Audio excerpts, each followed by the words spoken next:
Hello hi friends, welcome to my channel. ఈరోజు సన్న కారపూస, క్రంచీగా ఉండే సన్న కారపూస చేసుకుందామండి. ఒక బౌల్లోకి నేను 1 కిలో వరకు శనగపిండి తీసుకున్నాను. అందులో కొంచెం సాల్ట్, తగినంత సాల్ట్ వేసుకోండి. కొంచెం పసుపు, కలర్ కోసం కొంచెం పసుపు, కొంచెం కారం, ఎండుమిర్చి పౌడర్, చిల్లీ పౌడర్ అండి, రెడ్ చిల్లీ పౌడర్ వేసుకోవాలి. తర్వాత బాగా అంతా కలిసిపోయేలా ఒకసారి అలా కలుపుకొని, తర్వాత కొద్దిగా వాటర్ వేసుకుంటూ బాగా కలిపేసుకోవాలి. కారాల పిండికి ఎలా కలుపుకుంటామో అలా కలుపుకోవాలి. కొద్ది వాటర్ వేసుకుంటూ మంచిగా కలిపేసుకోవాలి. కలుపుకున్న తర్వాత ఈ మాదిరి రావాలి. కలుపుకుంటూ ఉంటే ఈ మాదిరి వచ్చేస్తుంది.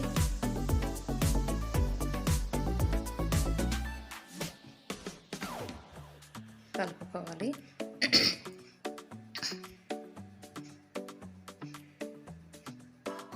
కొద్ది వాటర్ వేసుకుంటూ బాగా మంచిగా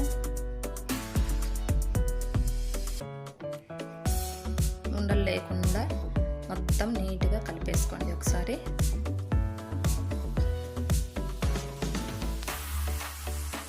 కలిపేసుకొని మురుకులు గొట్టం ఉంటుంది కదా, అది తీసుకొని కొంచెం పెట్టుకుంటూ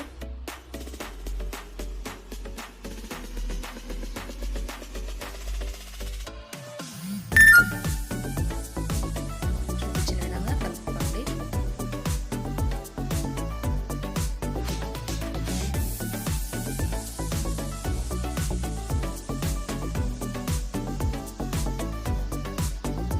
ఈ విధంగా రావాలి. అంతా ఈ విధంగా వచ్చేంత వరకు కలుపుకొని బాగా మురుకులు గొట్టం తీసుకోండి. అందులో కొద్దిగా పెట్టుకుంటూ చూపించిన విధంగా పెట్టుకోవాలి. తర్వాత ఒక పెనం తీసుకొని అందులో ఆయిల్ హీట్ చేసుకోండి. ఆయిల్ బాగా హీట్ చేసుకోండి. హీట్ అయిన తర్వాత కొంచెంగా ప్రెస్ చేసుకోవాలి. అలా ప్రెస్ చేసుకున్న తర్వాత ఆ బబుల్స్ ఊడినంత వరకు ఉండిచ్చేసి తీసేయండి. వెంటనే తొందరగా కాలిపోతాయి. ఫాస్ట్గాను తీసేసుకోవచ్చు. బబుల్స్ ఆగిపోతాయి. చాలా ఈజీగా ట్రై చేసుకోవచ్చండి. వెంటనే చేసుకోవచ్చు. శనగపిండి ఉంటే చాలు, చాలా తొందరగా అయిపోయే recipe. Thank you for watching. Please subscribe and like.